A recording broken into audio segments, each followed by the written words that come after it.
Kanit Reskrim Polsek Pondok Aren AKP Junaidi mengatakan, alasan Ed dan SGS melakukan aborsi dan membuang janin hasil hubungan gelap mereka ke lahan kosong di Pondok Aren, Tangerang Selatan, karena takut dan malu dengan keluarga.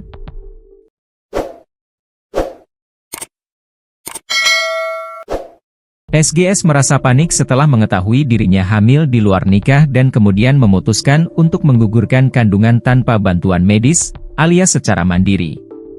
Motifnya karena takut ketahuan dan malu terhadap keluarganya akibat hubungan gelapnya, ujar Junaidi saat konferensi pers di kantor Polsek Pondok Aren, Tangsel, Jumat, 11 April 2025. SGS dan kekasihnya, Ed, diketahui sudah menjalin hubungan selama lebih dari 1 tahun, yakni sejak 2024. Keduanya bekerja di restoran yang sama dan tinggal bersama, meskipun tidak memiliki ikatan pernikahan. Ed diketahui masih memiliki istri, tetapi mengaku sudah pisah ranjang. Hubungan keduanya, masih hubungan tanpa status, cuma pacaran. Untuk pengakuan dari Ed, dia punya istri tapi sudah pisah ranjang, kata dia. Dari hasil menjalin kasih selama 1 tahun, Ed dan SGS dikaruniai seorang anak yang masih berumur 4 bulan di dalam janin.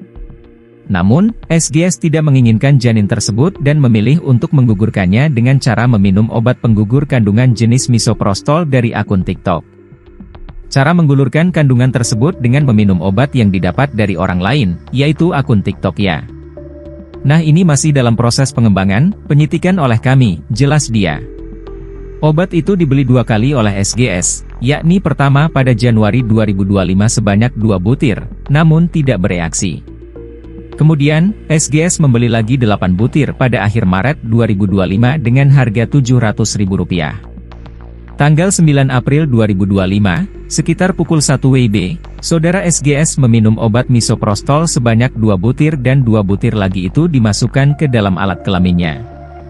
Lalu sekitar pukul 2 WIB, yang bersangkutan sampai dengan pukul 12 WIB, terjadi kontraksi, jelas dia. Setelah melahirkan janin dalam kondisi tidak bernyawa di kamar mandi tempat tinggalnya, SGS pun memotong tali pusar menggunakan gunting.